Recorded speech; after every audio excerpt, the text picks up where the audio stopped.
Okay, guys. So actually, I've been wanting to talk about the Ticketmaster thing for a couple of days, and then I saw Hassan cover it. So I'm just gonna watch Hassan's video on it because he'll probably have more collected information. The reason I want to talk about it is because I saw something where they're talking about legislating Ticketmaster in Congress because they're a middleman that provides like no service. That's my understanding, and it's really unfortunate because I would like to go to places more. That's it. I would like to go to places more with my wife. We were thinking about going to like Paramore, but the tickets were like $500 a ticket or something, or $200 or $300 a ticket. And it's like, wow, man, for like the nosebleeds. And it's like, the artist isn't even getting that money. It's one thing if the artist wants to do that, which I'm still not happy about. But this is just a middleman that provides nothing but like an online internet service. They go in there, they buy up all the tickets, and then they like a quadruple charge. It's frustrating. It's just frustrating.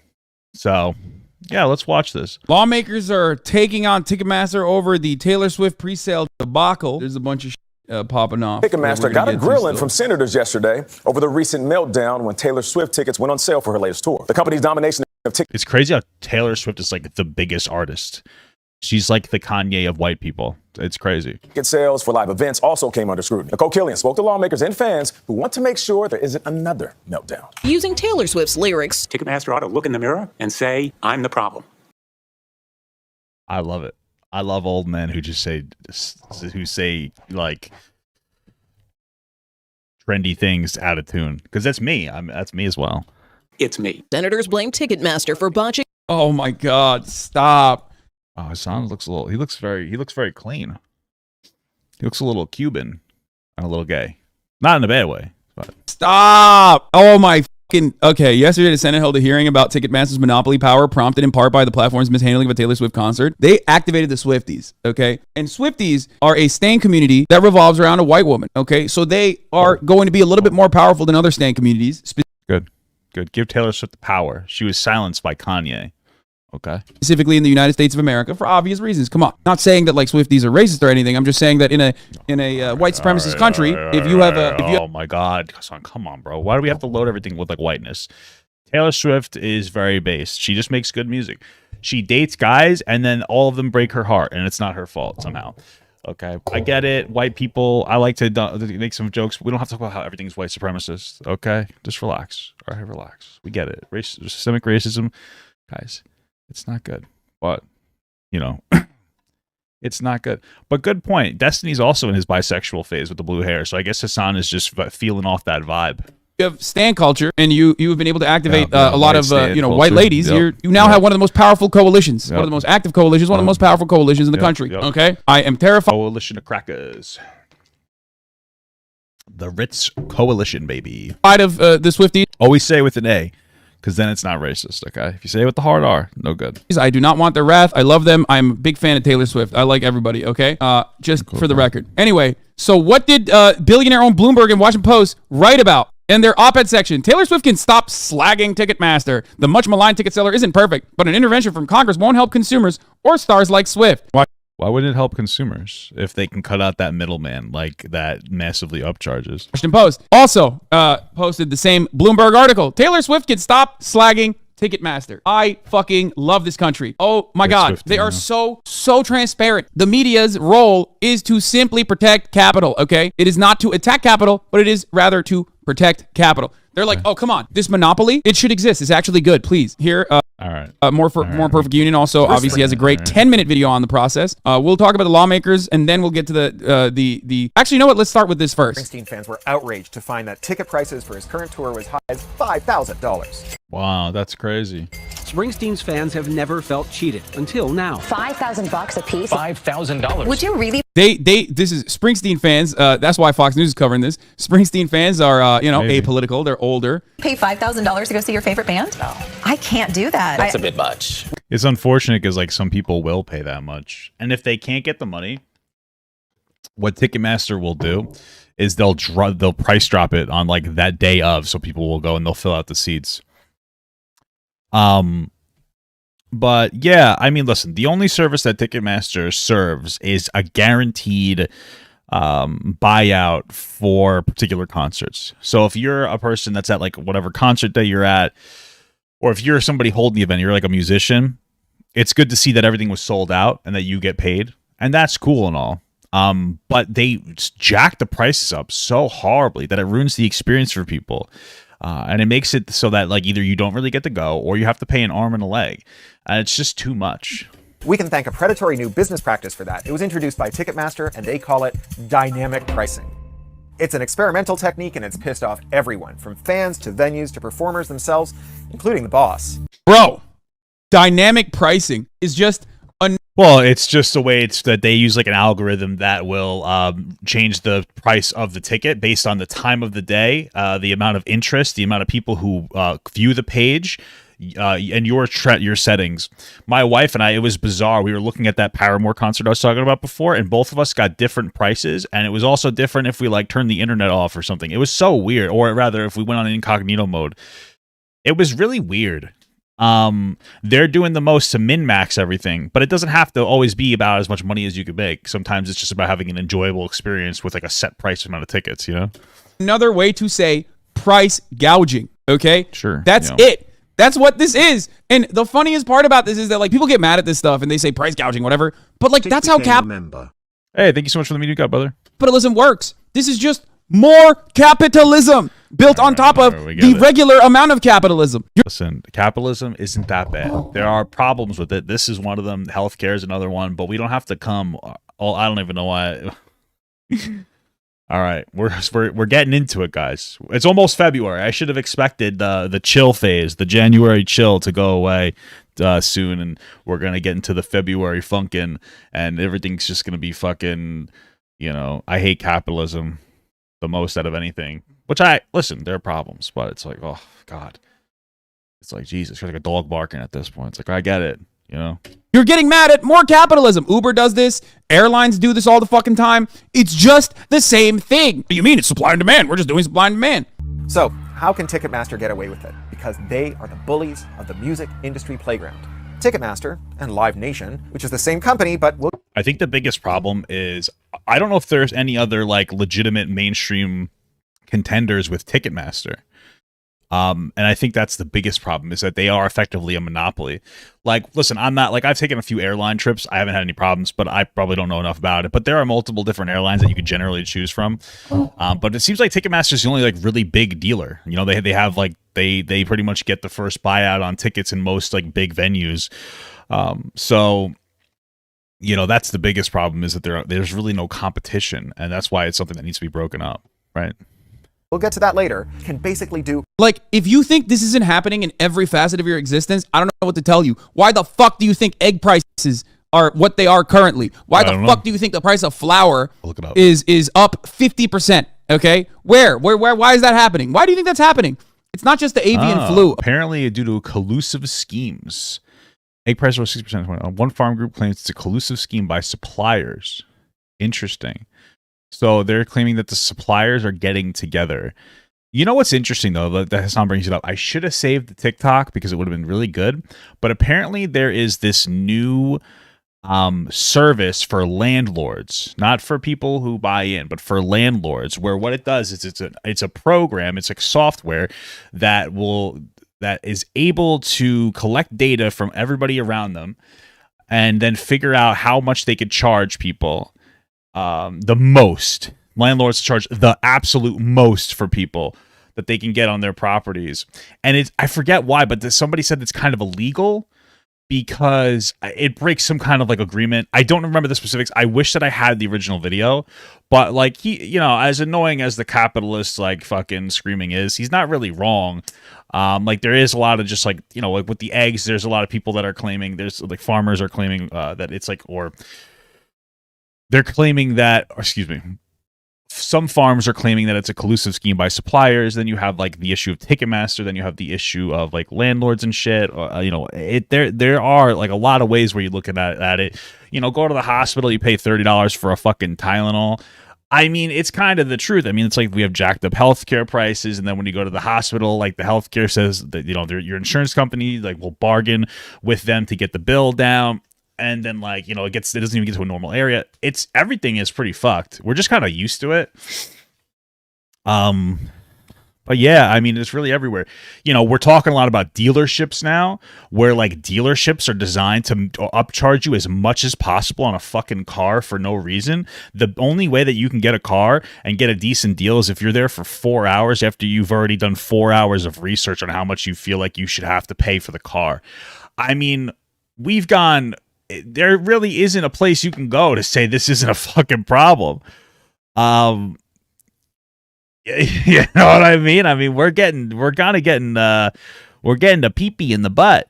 It's kind of fucked, man. So, you know. Okay? It's not just avian flu. I'm talking about every other thing that you consume, every other consumable thing that you eat that is not impacted by the avian flu. Is that not just inflation? How do you think inflation happens? We've been talking about this, and people that are infinitely smarter than me, like Robert Reich, you know, has been talking about corporate consolidation and its impacts on making price gouging a permanent feature of the American economy, of the global economy, as a matter of fact, as a consequence of corporate consolidation for years. That's it.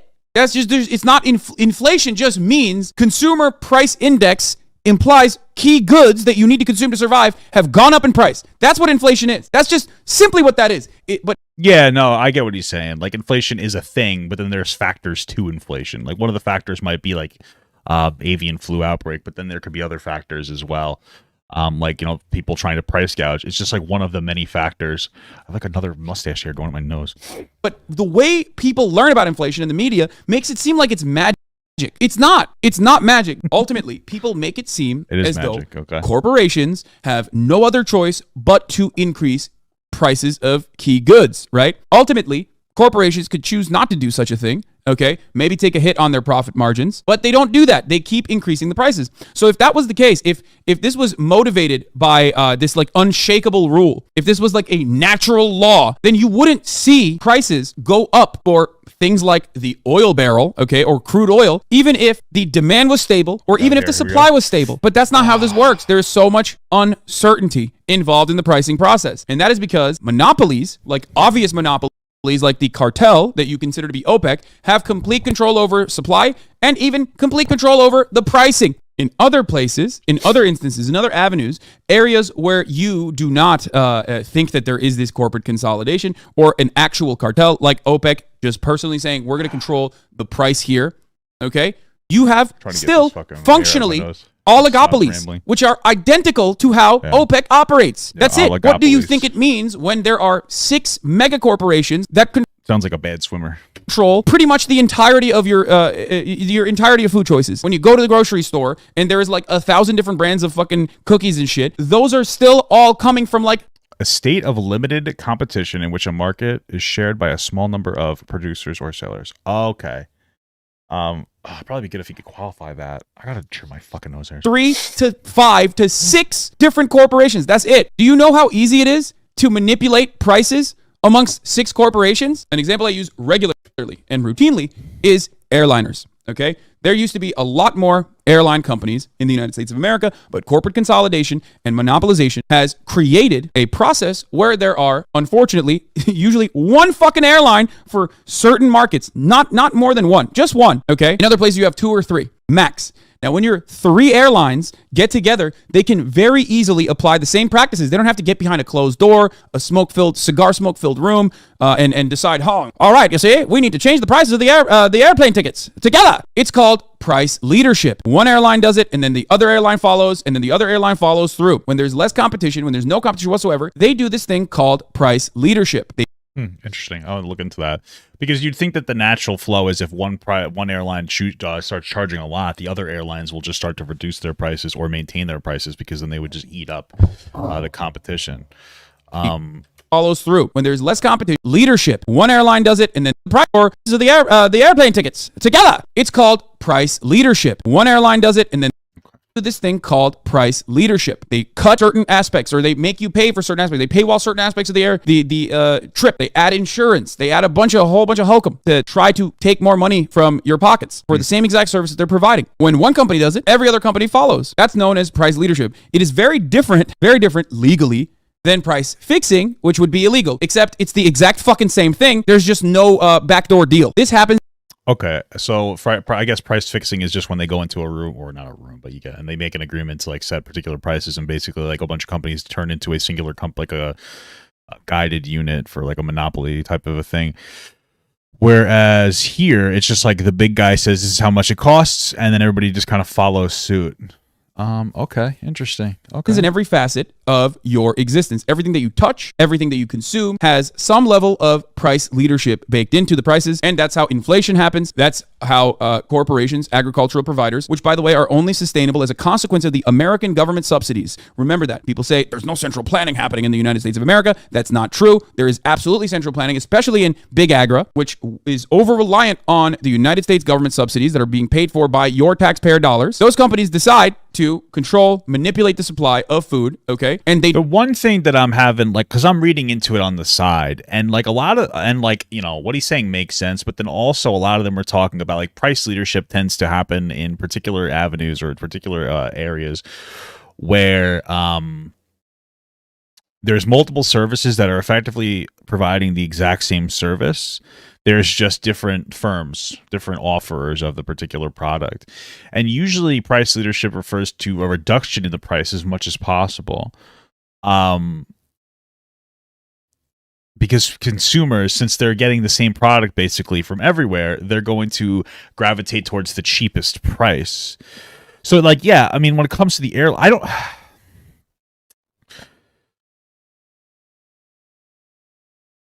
it doesn't really necessarily make that much sense for the airlines then.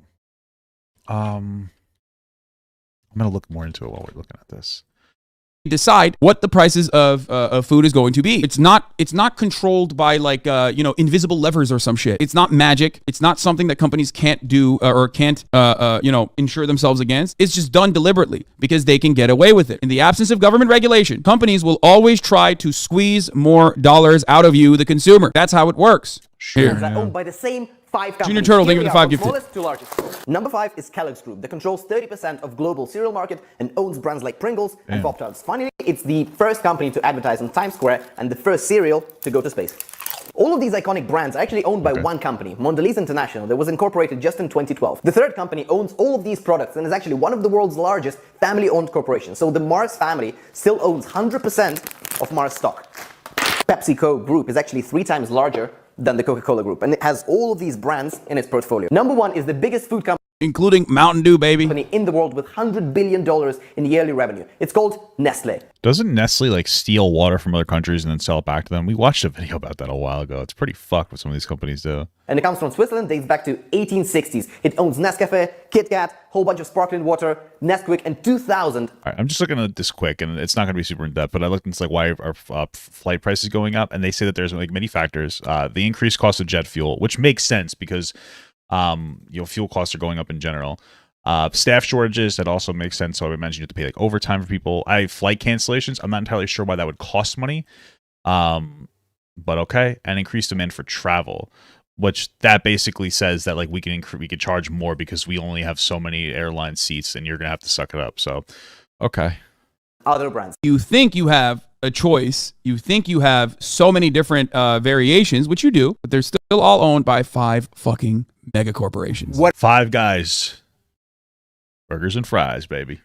Pretty good stuff. Whatever they want, because they have seized control over every aspect of the live music industry by creating a monopoly. This ticketing cartel has the power to destroy venues and artists who refuse to work with them. They even have their own resale platform, and they encourage and incentivize ticket resellers to gouge fans. All of these exploitative practices make Ticketmaster execs very, very rich. Live Nation CEO Michael Rapino made $70.6 million in 2017. That's one of the largest CEO pay packages ever.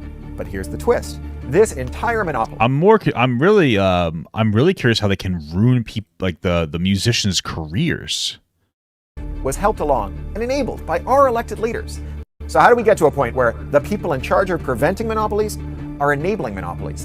And more importantly, how can we take back power from Ticketmaster and their monopolistic brethren? I'm going to have to give you a brief history lesson on antitrust law. That's the government's toolbox for fighting monopolies. I wrote a whole book about it. It's called Choke Point Capitalism, and I wrote it with my friend Rebecca Giblin. Now, the glory years of antitrust... I did a little choke point capitalism this morning. My beta were right after FDR's New Deal. The government saw that monopolies weakened worker power, and so they set to breaking up these giant corporations. Back then, monopolies were viewed as a threat to the very idea of democratic citizenship. Then in the 1970s, a conservative legal scholar named Robert Bork and his pals at the University of Chicago School of Economics started spreading a very different view of antitrust. They said, forget about all that high-minded crap about democracy and citizenship. Instead, anti-monopoly regulators should limit themselves to thinking about consumer welfare. Basically, they focused on short-term goals like lowering prices rather than promoting competition in and of itself, and most importantly, preventing the gross power abuses of monopolies. Antitrust enforcement fell by the wayside as a priority. The Democratic Party platform didn't... How would that manifest itself? Like focusing in the short term on lowering prices rather than the long term of keeping things more stable and having overall fair prices based on the market by like increased competition. How would they do that? The only thing I could think of is like when Amazon years ago, they were able to take a $3 billion loss in like a year on book sales. Because I think that's how Amazon started. It's just a book selling thing. To put a bunch of like brick and mortar bookstores out of business. So they're able to price gouge their way down, which was cheaper for the consumer, but then it allowed them to effectively monopolize the market in some extent. Even yeah, this is just a Ticketmaster hit piece. Looks like the Matrix have sent their agents. Yeah, sure. Once between 1992 and 2016. This is what allowed for the growth of monopoly. Maybe it costs money for canceling flights because you have to give vouchers for food and stuff. Maybe that could make sense. Do they have to do that? Either way, you have to reschedule the flight and everything, so that kind of makes sense. Police in every industry: meatpacking, tech, banking, finance, eyeglasses, cheerleading, beer, and in 2010, the music industry. For 15 years prior to their merger, Ticketmaster was the dominant provider of ticketing services in America, He looks like a bully. 80% of the market. Live Nation was the largest concert promoter in America. They controlled America's biggest concert venues and the artists themselves. They managed 200 major artists from Miley to Willie. And Live Nation was Ticketmaster's #1 customer. Live Nation used Ticketmaster to sell tickets for venues and artists that Live Nation managed. But in 2007, Live Nation thought, hey, maybe we should build our own ticketing platform. Ticketmaster did not like that. And so just 2 years later, Live Nation and Ticketmaster announced a merger, which sounds like a clear antitrust problem. Isn't someone supposed to be on top of that? No, because in the United States of America, antitrust only kicks in, which it rarely ever does really, if it becomes a problem for the consumers, consumer pricing, as they mentioned already. We have a very unique approach. Okay, which I guess is happening now because now they're starting to become a... Okay, interesting. So that's what we're seeing now. There's a problem with consumer pricing. People are complaining about the cost of tickets, so now it's kicking in. It doesn't kick in when there's a problem or at the beginning of the problem. It kicks in once we've the problem is already set in, which is kind of a bad way to operate with stuff, just fundamentally speaking. You know, that's like if your toilet bowl starts leaking, you don't kick in until the fucking mold starts going on there, but the problem becomes so much more expensive to deal with. Interesting. Okay. Approach to monopolization of key sectors in this goddamn country. It's not about like what percentage of the commerce is being led by what number of companies, but instead about how it impacts customers. That's why Amazon can maintain its monopoly on e-commerce. At the time, the Obama Oh, interesting. Huh.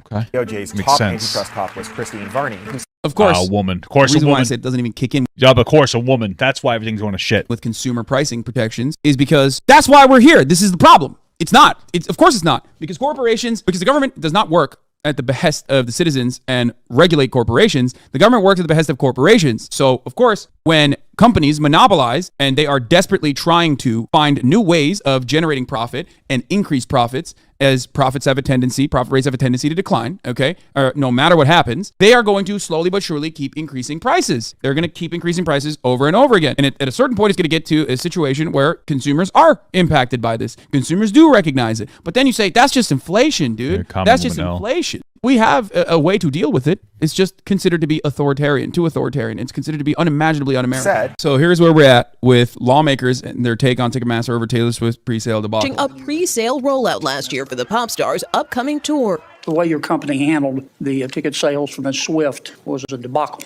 The president of Live Nation Entertainment. He probably is a pretty big Taylor Swift fan. I wonder if anything will actually happen because these companies have so much money to dump into lobbyist groups.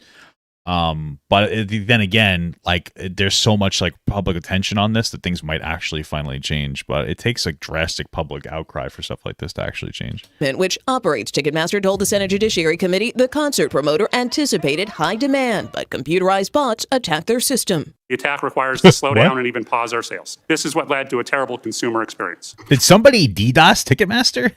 That's kind of funny. Interesting. Good. We deeply regret. Sorry, that's illegal. Don't do that. Ode to Taylor Swift, I will say we know all too well. Senator Amy Klobuchar led Wednesday's hearing and said the issue goes beyond the ticket fiasco. Unfortunately, with Ticketmaster, because they're a monopoly, for most concerts, there is just one choice. Do you think these companies, Ticketmaster and Live Nation, need to be broken? This is literally every aspect of your life. Oligopolies, okay, exist in nearly every facet of your existence. Everything that you consume, everything that you touch is being created by like 3 to 4 companies, max. That's it. So next time you wonder why things are so costly, why the price of living is going up over and over again, recognize that the government has refused to interfere when its job is quite literally to intervene. That is definitely something that should be on the table. Other senators suggested capping ticket prices or providing consumers with greater transparency on extra fees. Come on, guys. Jen Landry. Yeah, how would you deal with this? I'm just curious, like, how would you deal with this? I guess you could do like a roulette. I don't know. Like, I mean, with Obamacare, they did a roulette. So if you could, like, if you went on Obamacare, you would get passed on to like this provider, and you would go in a circle. Because how else would you deal with this problem? Like, would you force the venues to choose more than just Ticketmaster? Force them to operate with their own infrastructure? I don't even know. Good thing I'm not a lawman. He traveled all the way from Houston to protest outside of the hearing after waiting 10 hours. Look at this bullshit. And paying almost $800 for Swift's show. It was bittersweet. I mean, you paid for it, asshole. I'm not trying to be rude, but don't pay for it then. I have not celebrated getting tickets yet because This is why it's a big stink that the government is now maintaining. The UFC has been warned by the FBI because they buy out every MMA promotion. Is that true? The government is now talking about, by the way. This is the average Taylor Swift fan. Very powerful voter, okay? Important constituency, white women. Do you understand? It's huge. White women vote for both the Republican Party. White women vote for the Democratic Party, okay? They're very important. I agree with Hassan. White women are very important. there are so many fans that didn't get them. If we got white women to consume, like, to recognize this, dude, okay? If we got white women to recognize this shit, dude, we would break every fucking monopoly in this goddamn country. It sounds like Hassan is saying that white women are less oppressed than white men. We would have like global communism instituted. Lawmakers. Whatever. Cool. Yeah. That wasn't bad. It's a decent video. Okay. Yeah. Manufactured. Yeah. White women have been manufactured. Beep, bop, bop, bop, bop, beep. I want Papa Gut to pee on my face, but just as a friend. There's nothing weird about that. I want him to pee on my face.